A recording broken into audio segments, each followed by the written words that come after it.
Manchester United reportedly interested in a €100 million deal for Benfica's Joao Neves.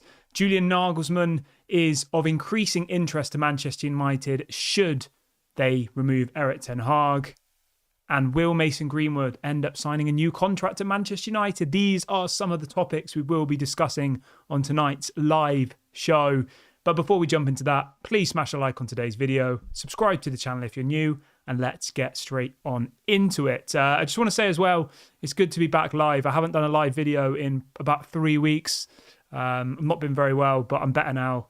And I'm back with some live videos. So big ups to everybody. Let's get straight on into it. So let's start the show off talking about Mason Greenwood. So The Athletic have put out a story earlier on today about Mason Greenwood. And the headline is this. It says, although no final decision has been taken, the current understanding is that Mason Greenwood will be sold this summer. It goes on to say that Mason Greenwood's deal at Manchester United runs out next summer, so 2025, with the club retaining an option to extend his contract by a further year. Deciding against triggering that clause would mean the player will leave as a free agent at the end of next season. Okay, and then it goes on to say that Manchester United have the option to extend his contract. Getafe believe that United have already triggered his contract extension, but senior figures at Old Trafford insist that no such decision has been taken over Greenwood's future. I mean, the amount of times we've talked about Mason Greenwood, it's absolutely ridiculous. And, you know, the stories just keep coming out thick and fast about Greenwood. Everybody has an opinion. I think it's a massive divide in the fan base. I just think that for everybody's sake, the best scenario for Mason Greenwood is that he is sold this summer. We know that Manchester United are desperate for money. We know that Mason Greenwood is obviously a youth academy player, so it would go down as 100% profit on the books. It makes the most sense. It really, really does. He's obviously done well in the Liga. He's got 11 goals and assists in 25 matches, so he's nearly averaging a goal or an assist every other game for Getafe, who are obviously not a particularly good La Liga side. You know, they're a very, very average mid-table La Liga side. So he's done well, and I think it was the right decision for everybody. Now, how much money do we think we could get for Mason Greenwood? That's the question I want you guys to answer in the comment section below. For me personally, I think anywhere between 40 and 50 million would be good business. I think being realistic, maybe 30 to 50 million. Obviously, every club in world football will know his situation at Man United and will know that Manchester United are probably not going to bring him back, which does lower his value because, you know, say an Atletico Madrid come along, they're not going to pay the top dollar. Why would they? Because they know that Manchester United don't want him to come back. So I think it does weaken our hand, but the fact that, the fact that Mason Greenwood has been performing well in La Liga, I think that does help us a little bit. But I want you guys to let me know what you think. So someone in the comments is saying 30 to 45 million would be a good deal for Mason Greenwood. Yeah, I think you're right there, mate. I think that general ballpark figure. Irvin says 40 million at least for Greenwood. Yeah, I think I'd be happy with 40 million. The thing you have to remember is, right, as I said a couple of minutes ago, that will be 100% profit on our books. And going into this summer where we're in a really, really difficult financial situation, from what I'm hearing. 100% profit is going to help us massively. It will massively help with our financial fair play situation. So, you know, if we can get 40 million for Mason Greenwood, I would take that at this point. I know he's a good player, but bringing him back for me is just simply not an option on any level. I just don't think it will work. I think the amount of abuse, the amount of issues it would cause, the manager will be asked every single press conference about it. It just isn't worth the stress and the noise. You know, it's not like Mason Greenwood coming back is going to take us from being an average team, which we are now, to winning the Champions League and the Premier League. Like, that's not going to happen. He was here before and we didn't achieve that. So what makes people think that Mason Greenwood is the missing piece of the puzzle? He's a good player, but he's not world class, I don't think. But that's my take on it anyway. Let me know what you guys think in the comment section below. Mason Greenwood, how much do you think we can get for him? Let me know what you guys think. I will read out some of your comments as well. As I said, this is a live show, so if you want to get some comments in, make sure you get in the live chat. And if you are just joining us now, do make sure to smash a like on the video. It brings more people into the channel. It doesn't cost you any money, so do smash a like and subscribe if you're new. Right, let's move on to the next story. We've got so much to get through on the show tonight. And the next story is about Joao Neves. Obviously, the 19-year-old currently playing his football for Benfica in the Portuguese league. Now, this guy's the real deal, I think. He's a very, very good player. I think in the next kind of 5 years, he'll be one of the best midfielders in world football. And the story this afternoon is that apparently Manchester United are willing to pay 100 million euros, which is his release clause, to bring him to the club this summer. Now, would I like to see Joao Neves at Manchester United? Of course I would. I think he's a brilliant player. He's already in the Portuguese national team. Him and Kobbie Mainoo running our midfield for the next 10 plus years excites me. It does. But do we really think it's realistic for Man United to be spending 100 million euros on one player this summer? I don't think so.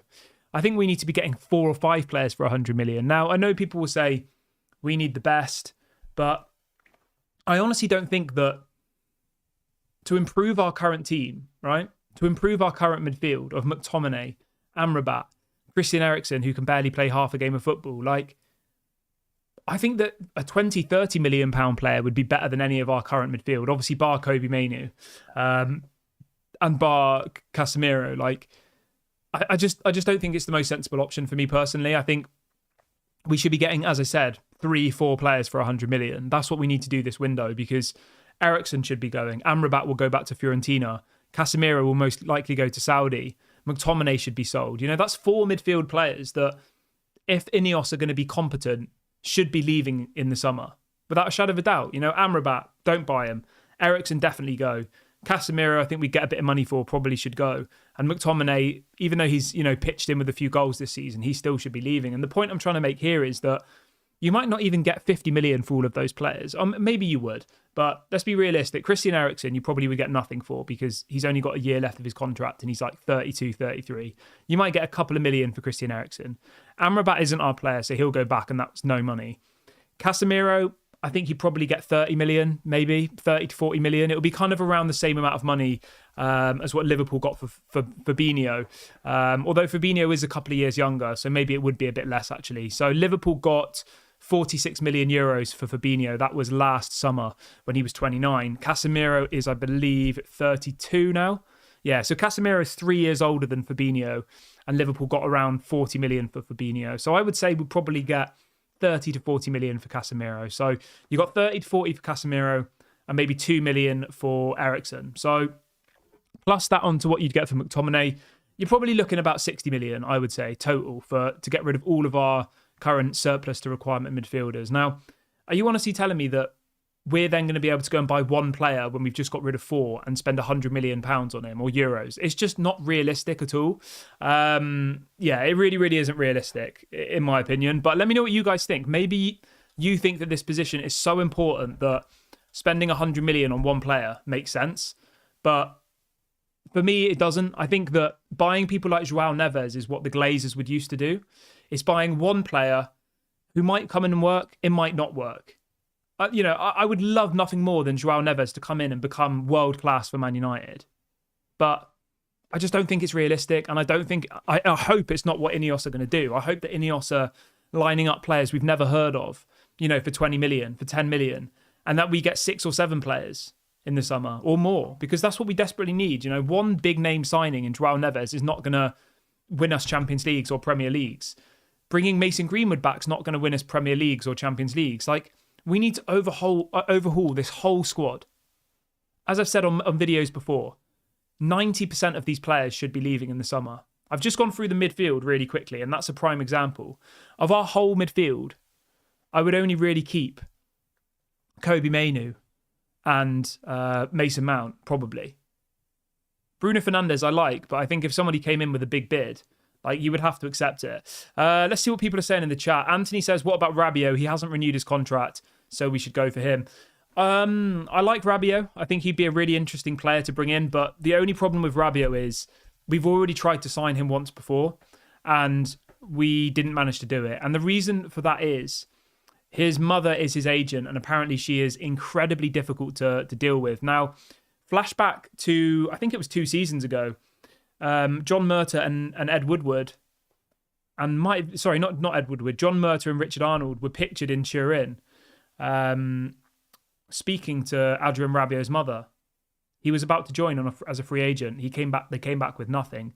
And I just fear that the amount of money that they would want for Rabiot's wages, I think, would be ridiculous. Now, I know people will say, oh, it's a free agent, so it doesn't really matter. You know, you're going to subsidise it. But from what I heard at the time, apparently Rabiot was asking for £250,000, £300,000 a week, which is absolutely ridiculous. He's not worth that, I'm sorry.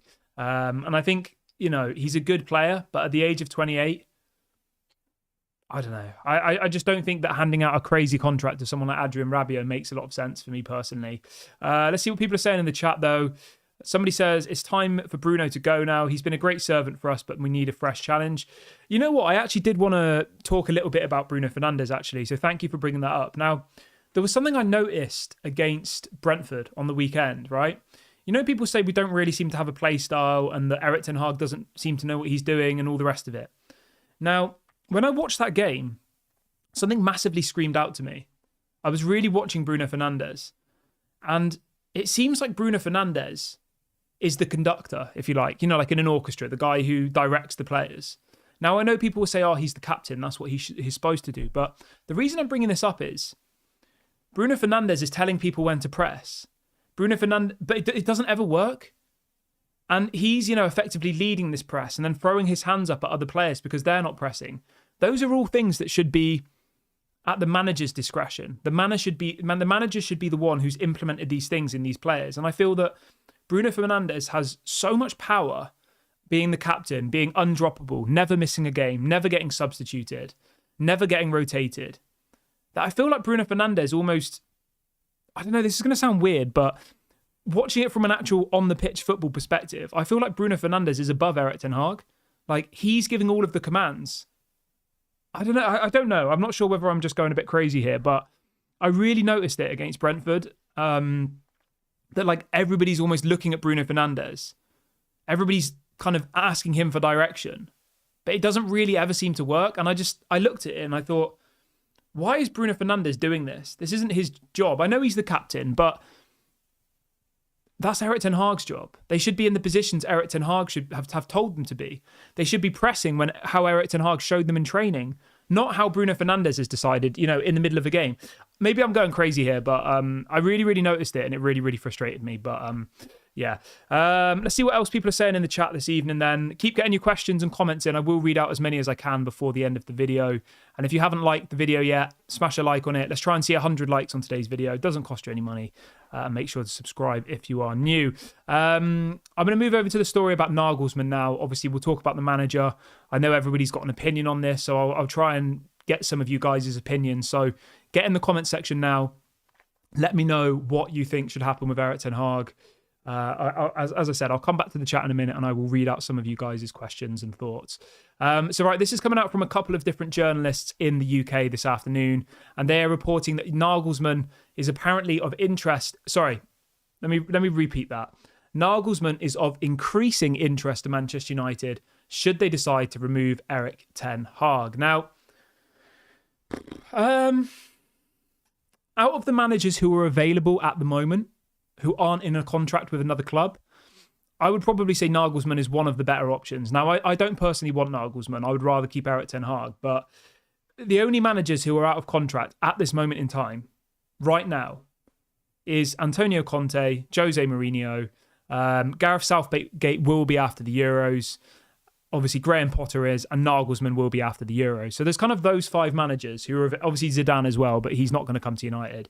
So there's maybe five managers who are out of contract at this very moment in time. And I spoke about this on the show this morning, and it would be interesting to get some of you guys' opinions, because what I think a lot of people seem to forget about is this. Now, I completely understand. When you watch Manchester United, you are emotionally attached to it, as I am. If you go to the games and you come away after a bad loss, it's obviously devastating and you feel frustrated and you might say, I want the manager gone. But you have to look at it in a more fundamental, stripped back way.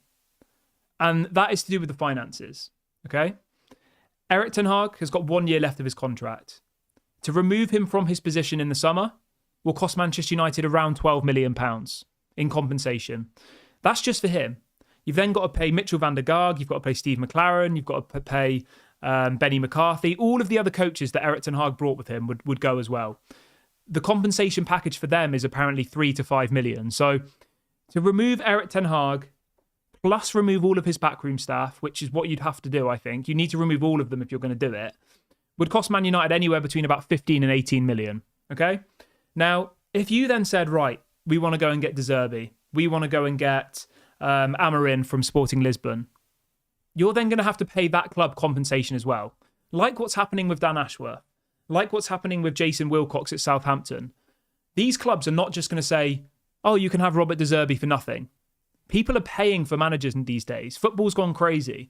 So, for example, Roberto De Zerbi, his release clause is around 13 million. Amorim at Sporting Lisbon is about the same, 13 to 15 million. And the point I'm trying to make here is, right, to remove Erik ten Hag plus all of his staff, let's say 15 million, to then bring in one of the better managers in football at the moment, someone like a De Zerbi, that's going to cost you another 13 million, plus whatever the rest of his backroom staff want. We're talking about £30 million here to sack Erik ten Hag. And I just think that when you've only got 1 year left of somebody's contract and you've not given him the proper backing with a proper structure, let me just put it like this, right? I'm going to do a poll actually, because I want to simplify it. I'm going to do a poll to get what you guys, Erik ten Hag sacking plus recruiting new manager will cost around 30 million total. Would you still do it? There you go. So it's a simple question. If you're watching it back on repeat, you can get in the comment section and let me know.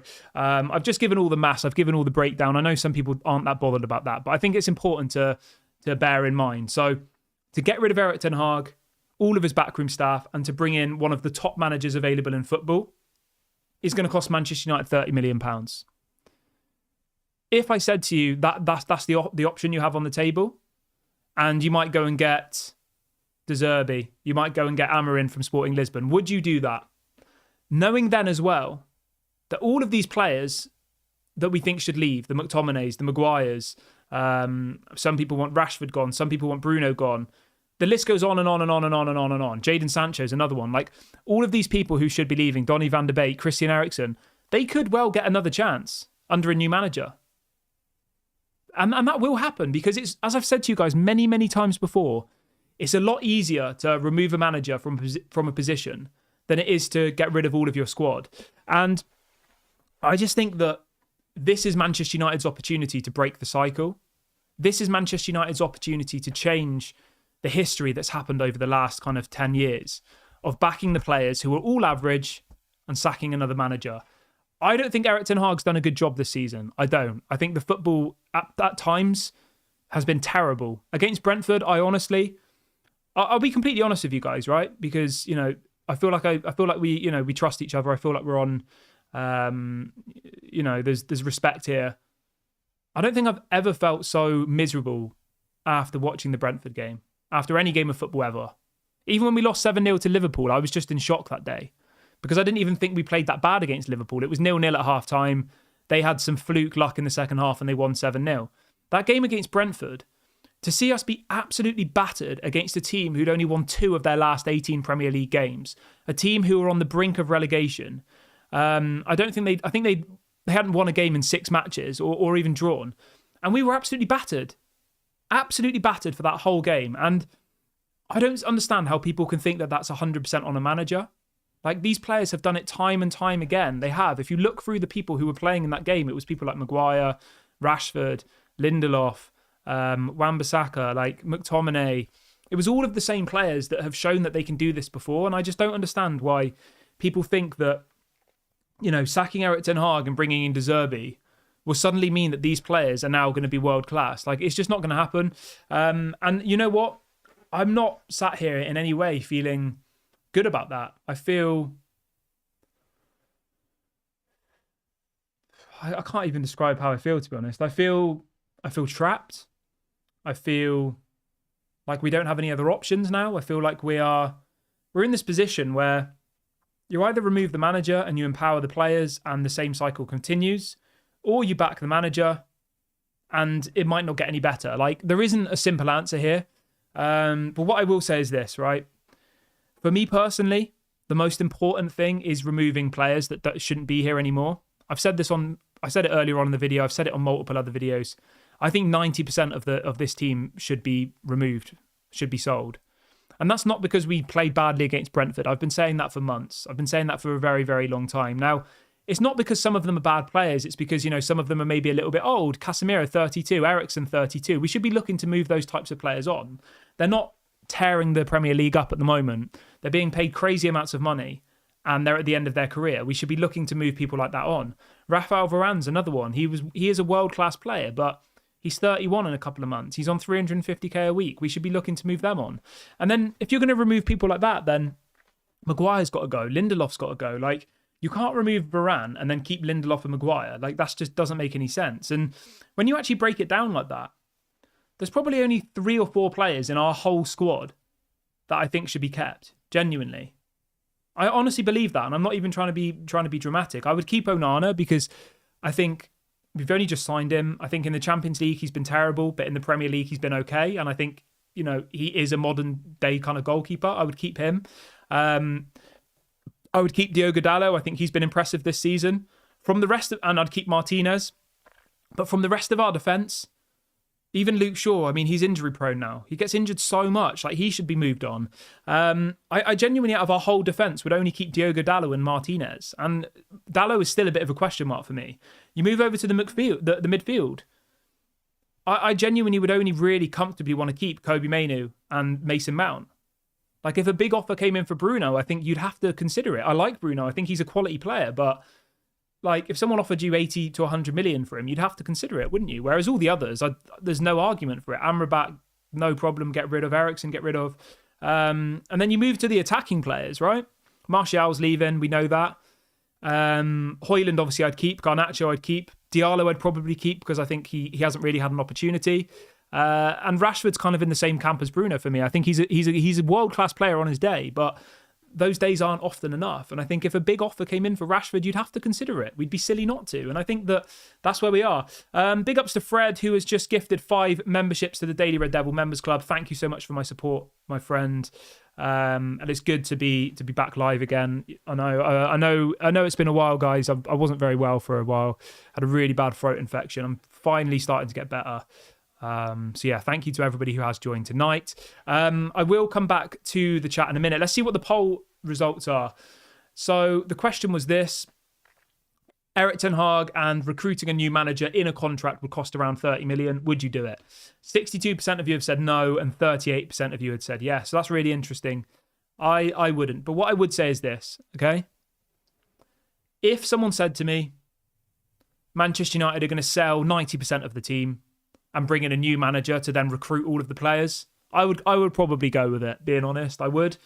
But my biggest fear is removing Erik ten Hag will empower these players. We've seen it happen before, and it will happen again. So unless those two things are going to happen together, all of these players going and Erik ten Hag also going, then maybe I could understand that and I could consider that. But I just simply think that sacking Erik ten Hag now, he was one of the most highly desired managers in world football until 18 months ago. Man City wanted him to replace Pep. There were plenty of clubs who wanted Erik ten Hag. You only have to go and look on the internet to see all of the clubs that wanted Erik ten Hag. If we get rid of him, he'll go somewhere else. Barcelona will probably come knocking. Bayern Munich will probably come knocking. Like, he is a good manager. He's just having to work miracles. And I think last season he did work miracles. I honestly believe that. But yeah, let me know what you guys think on that one in the comment section below. So we spoke about Nagelsmann. We spoke about Benfica and Joao Neves. We spoke about Greenwood. And that is everything. That's everything I had planned for the show tonight. Thank you so much to everyone who's joined me. As I said, this is the first live video we've done in quite some time. So big ups to all of you for coming back and returning. I do apologise for the lack of videos, but yeah, I could barely speak for about 3 weeks. I was just coughing constantly. Yeah, so, but I'm better now. Have a great evening, everybody. Thank you so much for watching. If you have enjoyed today's video, please consider smashing the like button, subscribing if you are new. This has been Daily Red Devil, and I'll speak to you all tomorrow.